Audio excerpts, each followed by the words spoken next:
Yes. Mr. Jobs, you're a bright and influential man. Here it comes. It's sad and clear that on several counts you've discussed, you don't know what you're talking about. I would like, for example, for you to express in clear terms how, say, Java, in any of its incarnations, addresses the ideas embodied in OpenDoc.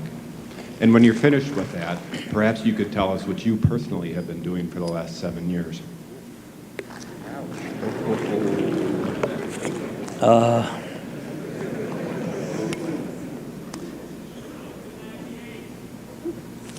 You know, you can please some of the people some of the time, but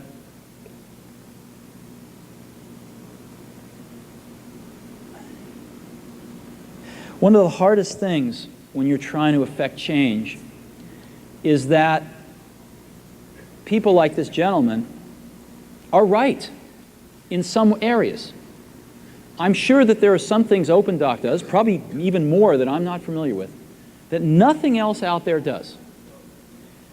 And I'm sure that you can make some demos, maybe a small commercial app that demonstrates those things.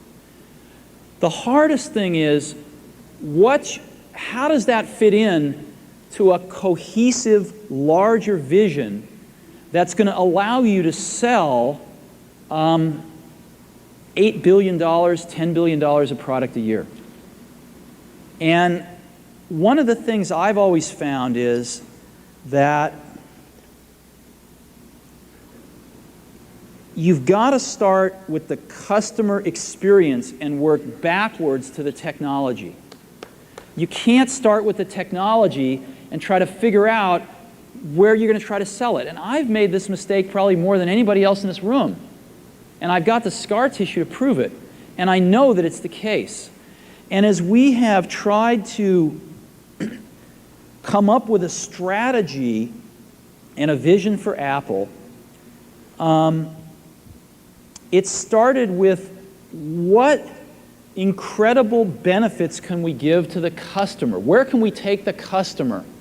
Not starting with, let's sit down with the engineers and figure out what awesome technology we have, and then how are we going to market that?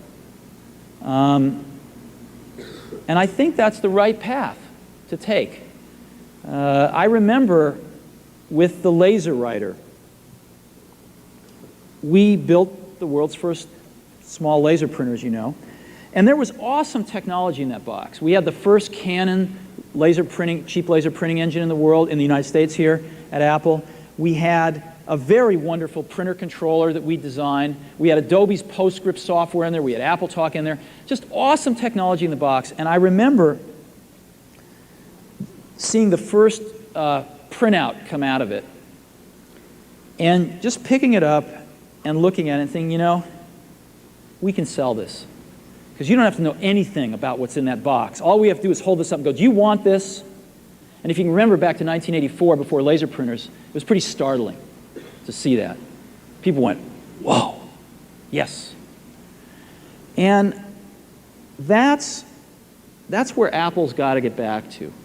And you know, I'm sorry that OpenDoc's a casualty along the way, and I readily admit there are many things in life that I don't have the faintest idea what I'm talking about.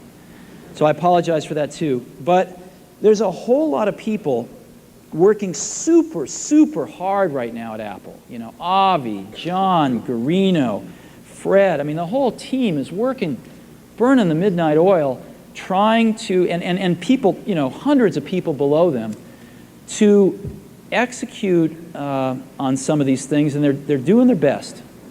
And I think that what we need to do, and some mistakes will be made, by the way. Some mistakes will be made along the way. That's good, because at least some decisions are being made along the way. And we'll find the mistakes, we'll fix them. And I think what we need to do is support that team going through this very important stage as they work their butts off. They're all getting calls, being offered 3 times as much money to go do this, do that, the valley's hot, and none of them are leaving. And I think we need to support them and see them through this and write some damn good applications to support Apple out in the market. That's my own point of view. Mistakes will be made.